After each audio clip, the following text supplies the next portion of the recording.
guys, welcome back to another episode of Reaction Therapy. On this week's episode, we're going to tune into how to survive a nuclear war. So, you know, when that day happens, you can thank me and thank also ASAP Thought for sharing their opinion and for me sharing his video and my opinions on how we could all survive one day instead of it just being the elite that who survives, okay? Go down in the comment section below if you have anything nice to say, positive to say. Smash that like button and subscribe for more videos. And also, if you want to check out the original video of this video, go down in the description below and it will be there. All right, let's go ahead and get this started. So the idea of a nuclear war is pretty intense and not something that very many people on this earth have ever had to experience, but we want to put together a list of things that you can do to prepare and to be prepared if it should ever happen. And the first thing you have to think about is an emergency supply kit. So first of all, you want to think, do you have water ready? Do you have non-perishable food items that can last you? And you also want to think about things like batteries. So when a nuclear bomb goes off, it gives off an EMP or an electromagnetic pulse, which can disable things like your cell phones, cell towers, computers, so you're not going to have access to communications, but things like battery-powered radios are going to become really important. So you can find out information, hear other people of what's going on in the world, and batteries ultimately to power any devices are going to be really important since most communications and electronics are going to be on. And even though the distance of an electromagnetic pulse is not definitive, experts estimate up to thousands of miles away your electronic devices can be affected. So the next thing you need to worry about is shelter. And so there's a difference between a blast shelter and a fallout shelter. Okay. For the blast, what you're going to need to do is get as much concrete in between you and the explosion as possible. So if you're in a house, get in the basement. If you're in a high-rise, get to the middle of the building away from windows. When it comes to the fallout, you don't have to have a specific shelter, but you want to have a thick roof and thick walls. If you're in a home, you want to blockade all the windows because that's a way that fallout could actually get into your house. You're going to need 2 weeks of food and water because that's how long it's going to take the radioactive materials to decay. So you're going to be hanging out in your fallout shelter for 2 weeks, and after that you can come back outside and see what's happened to the world.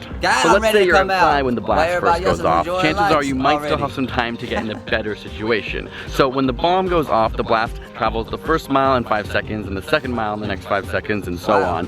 So if you see a flash or know the blast is coming, the best thing you can do is get on the ground, face down, and put your hands behind your head and brace yourself. This was the method that was taught to kids in school during the Cold War because they thought that at any moment a nuclear weapon could go off. So if they saw the flash or felt the blast, the rule was to get under the desks, face down, hands over heads, and brace. We are all very curious people, but it's for your own safety that you do not look at the blast. Even if you're observing the blast just in your periphery, it can cause temporary flash blindness, and this can be a really big issue when you're trying to figure out how to find shelter. If you look directly at the blast, you can have macular retinal scarring, which can also decrease your vision in the future. Next up, if you can get indoors, you want to remove all your clothing because this can stop the radioactive material from spreading and can remove up to 90% of it off of your body. And then you want to shower. You want to gently blow your nose, wipe your face down, but be careful not to scratch yourself. And you can use shampoo, but don't use conditioner as it bonds the radioactive material and makes it harder to come off your body. If you can't shower at all, the best thing you can do is just take a warm, wet cloth and gently wipe yourself down. You always need to think about whether or not you are in the best place you can be. A new mathematical study of nuclear fallout found that after a blast, you have half an hour to find the best shelter. So if you're stuck in a shelter and you don't think it's up to par, and you know someone who has a better shelter and you can get there in under 30 minutes, you need to head there immediately. Finally, if you need medical attention, try and find it because it can be the difference of life and death, but also you have to be pretty realistic in this situation because there's no international or federal standard on how to help a lot of casualties who have been affected by radioactive destruction. So ultimately people get put in 2 groups, those who are expected to live and those who are expected to die. This is a horrible situation to be in, but hopefully these tips will help you if you ever find yourself in need of them. It's just like how we have separation and racism now. Why would you want to create the undead people who can survive better than the people who can survive? You get what I'm saying? Anyways, that was the end of that video. And if you want to go check out more of that video by yourself, go down in the description below. Have something nice to say, or bad to say, or positive to say, happy to say, negative to say, or outrageous to say, disgusted to say, political to say. Go down in the comment section and let me know. Also, smash that like button. Smash it. Smash it. Smash it.